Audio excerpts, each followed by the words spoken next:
Very interesting. Mayur has a very interesting background. He used to be in the apparel business, and he loves to go climbing mountains. I think he scaled quite a few. So over to you, Rocky and Mayur. Thank you. Thanks, Manish. I just want to say a very quick thank you to all the sessions that have happened before. We've learned a lot. So basically now I've been sitting there and having really nice, happy thoughts about organic chocolate that's made to look like biryani. And I'm feeling healthy and I'm going to live a lot longer. Thank you. They said everything that we were going to say. This was our presentation. They got hold of it yesterday. They made it their own. But since we are talking about South Asian areas and we are a little scattered, can I request you guys to come down? Let's fill up the front seats. So there's a presentation that we have, and so that's good. Well, my name is Rocky. I'm Mayur. And we are two hardworking boys who've been traveling over the country for about 10 years now, professionally. We do about 250 plus days in a year spent in the faraway boondocks of India. So we've learned a lot about food. I mean, we use different methods of travel. Mostly we are welcomed by the truck drivers community, which is really our forte. That's what we work for. That's what we make television for. Well, they probably get more money than we do, but we get to go see places with them. We get to travel more and we have worse hours than them, which is the reason why we're in this business. Now we've made a real jumbo mess of the things that we've been involved in. So we've been all over the country in different modes of transport. The reason we put up animals in our shows, A, yes, we love animals. B, also we did a calculation once that if you look at the amount of food that Rocky and I have eaten in these 8 years of traveling all over the country and eating, it worked out to about half an Asian elephant each. So that's 2.5 tons of food. So even though I'm vegetarian, I like that story. It's like, just close your eyes and imagine if you ate half an elephant. Yeah, but I mean, this eating elephants and all really doesn't go, okay? You're a vegetarian, so you don't realize the connotations. Me on the other hand, I'm thinking of a leg piece. I'm like, oh man, think about it, yeah. You're gonna hell. One tandoori leg. Okay. So, we've traveled all over the country, and the one thing that we've seen is there's a real difference, there's a real change in how people need to be told about food. Now, we don't, luckily, in the South Asian region, none of us need to be told about what is our traditional food because we're still all eating it. It was a beautiful restaurant in Mangalore. It was managed by a gentleman called Ramchandra, so they had all the connotations covered. Wonderful little place. And the one thing that we were surprised to see, the most expensive item on the menu, which was a lassi, was for 15 rupees. Everything else ranged from between 2 rupees to 12 rupees. And we were like, how do you manage to put out this food? The food was really intricate. I mean, some really impressive foods, a range. So he said, here's the 2 or 3 things that leave us in business, and this is why we run this restaurant. The first part is that because of the joint families breaking up all across the South Asian region, not just India, but Nepal, Bangladesh, Pakistan, we've got the same situation happening. Because nuclear families now, there are some recipes that take perhaps 3 or 4 days to prepare, some even longer. So if you take leaves, for example, there's a patra, patori. So there are very different ways that we call it all across the country. There are some leaves that are in season only pre-monsoon or during the monsoon. Some of them are removed and dried only on sunny days when it's not raining. They're left in a courtyard. They're left there for up to 10 or 15 days. Somebody keeps running out when it rains and pulling them back in. And then as soon as it stops raining, pulling them back out. So you need a large amount of people focused on food to be able to do that. Now they feel that nobody has the time to do this anymore because everybody's working. So those foods are being lost. And they're definitely being lost because they're going away. So this place has a speciality. Number 1, everything is cheap. Number 2, everything is labor intensive. Number 3, everything is seasonal and fresh. So there's a lot of powerful messages that come out of that place. Number 4, everything is very, very reasonably priced and it changes every month literally. So here we have a way of conserving our foods, which perhaps is being lost terribly and very, very rapidly. When we do a television show, for those of you who may not have seen it, it's involved us for the last 8 years. Thank you. It's involved us basically at every given opportunity driving across this country of ours and also visits to our beautiful neighbors here, which reminds me there should be a Sri Lankan restaurant in India, huge opportunity. So, and we eat for a living. You can tell with some of us. And so, at first it started as just a little bit of travel, and those are roads that we've traveled for many, many years when we were growing up. We suddenly realized that even in that little time of 20 years that have gone by, that whole landscape of food is changing completely. So after that, we made it our mission. For the last 7 years, what we've done is we basically said, how can we get the people of our country to relish and enjoy the diversity of our own food, instead of going out looking for Greek and Italian and Romanian and Mongolian, which is great. There's space for all those. Why not the food of our own country? And with us, then other people came on this bandwagon. And now if you see, even in a city like Delhi, which primarily had places that did dosas and idlis, and it had an Andhra Bhavan and some other food, now you can find the food of at least 15 states. The food from Nagaland, the food from Bihar, the food from Assam, all of these prevalent. Our next step forward now as a team is to see how we can start A, educating, B, exciting, and C, propagating Indian food or the food of South Asia across the world.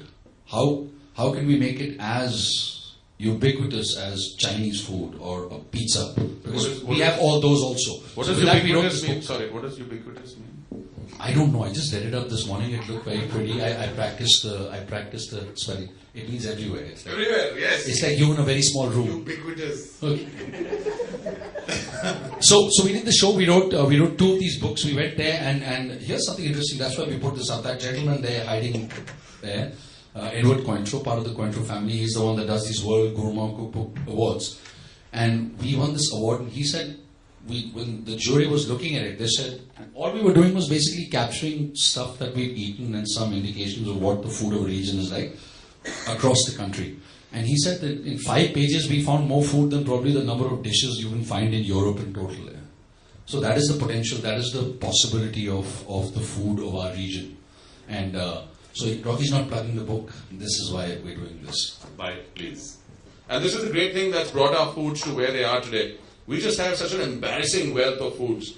The one thing that we talked about, Mayur briefly touched upon, and I want to briefly touch on it again, is our initial foray into food was to bring the pride of Indian food forward. To say, if you live in Punjab and you think of food from Tamil Nadu, you're saying, oh, wo to dosa khate hain. They eat idli dosa.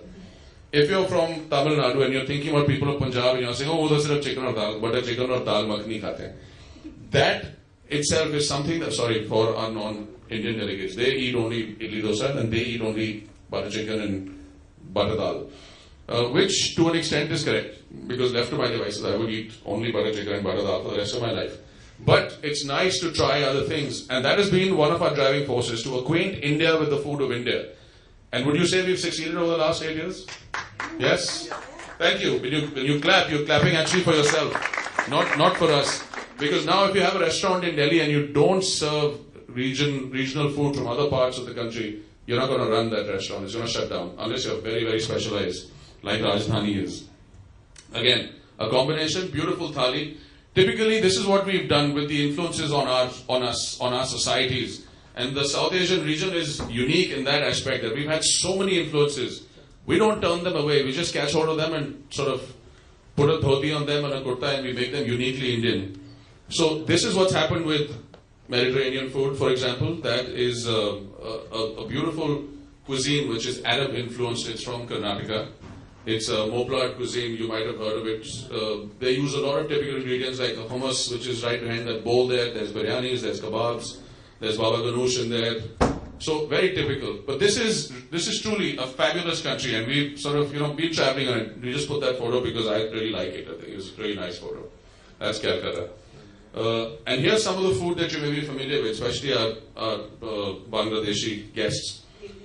Yes, that's a nice ilish in there. There is a bit ki patori on the side. This is typically called Bengal cuisine. Now there's a big debate in West Bengal and Bangladesh as to whose cuisine is better. Subliminally, everybody agrees that it's the Bengal cuisine now, which is Bangladesh. But we can't say that, so we have to defend ourselves. It's less sweet, it's more spicy, it's extremely intricate, just like the cuisine of West Bengal or Ghati cuisine is. So there's Ghati and Bengal. This is an example of Bengal, and if you ever go there, this thing you see at the bottom over here, that one? Well, Ghoti, I like to say Ghati because you said don't say Ghoti. We see as we are. Well, yeah. Fine. Yesterday he said, don't say hi to you. So this is, okay, so since you know so much, what is the name of that dish at the bottom there? Come on. Which one? That one, right there. Yes. But the point of this is... It's kochu pata chingri papa, which is prawns with kochu leaf. Now, there are 120 different kinds of leaves that you can eat. There are over 300 kinds of vegetables and plants that you can consume fresh. I don't even want to go into the legumes and the spices, etc. But just to give you an idea, the giloti kebab, the traditional giloti kebab, has over 153 ingredients. If I give you all a pen and paper and together you sit down to write 153 ingredients, you won't be able to. Because it's very, very difficult. Unless you make them up. That's all. Yeah, you can make them up. Who knows? It's all going to go into the kebab at the end of the day. It's just going to be a little kebab. You could get away with it. But the reason we're showing you this is because we've now moved to the second bit, is how we are seeing examples of making food, home food, or the food of India or South Asia accessible to everybody. Whether you want to do it in the West, whether you want to do it in our neighboring countries, to keep the flavors, to preserve the flavors, but how you can work on the presentation, how you can work on stories and emotions to actually make it easier for people to try it and love it like we do. Keep your appetite good. Take deep breaths, otherwise you tend to turn blue. It's important. Any questions, anybody, quickly? No? If your question is going to be about, but the title of this was how Indian food influences South Asian cuisine. If you ask us that question, we don't have an answer for it. Talk to him. Please, talk to him. I mean him there. Please. So what if he was a vegetarian? I know which one. How complicated does it get when you travel? Depends on where we are. Really, there are certain areas, there are certain parts of our country where it's challenging. And I'll give you an example. We were in Nagaland. There was this young lady serving us food. And Rocky said, "What are you going to feed us?" And she went on for about 15 minutes, not even drawing a breath. She must do yoga about all the meat. And then I said, "Listen, don't you guys eat vegetables?" She said, "Yeah, we use them in our cooking to like color the meat." So at places like this, it can get challenging. And just while we hear, this misconception, maybe some of us, even in this room, have it. India is not primarily vegetarian. Trust me, I've been traveling for 8 years now. It's been 200,000 kilometers. 65-70% of people in our country eat meat. 72 is sort of the demographic that we've been able to arrive at. Percent of Indians are meat eaters. Everybody on the coast eating fish. Everybody in the mountains eating meat. 7 sisters, mountains, all meat eaters. So that leaves the big vegetarian states. Haryana the biggest, possibly over 60%. Punjab about 50. Himachal Pradesh, because of the Punjab influence, about 35. UP about 30%. And then the others are way less. So we're predominantly a meat-eating state. Be very careful of that when you think about what our society really needs to eat. I think we need to eat everything. We need to experience everything. They want to come kill you. If you're recording, I don't know him. I don't live down the road from him. I've never seen him. It'll take at least 12 vegetarians. I eat Karelas. I'm safe. Look, vegetarians are peaceful people, okay? We're a nice peaceful people. That sort of answer your question. Sorry, we tend to get lost in things. Any other questions for focused answers? Good, great, thank you. It was explanatory. We enjoyed ourselves. Thank you very much.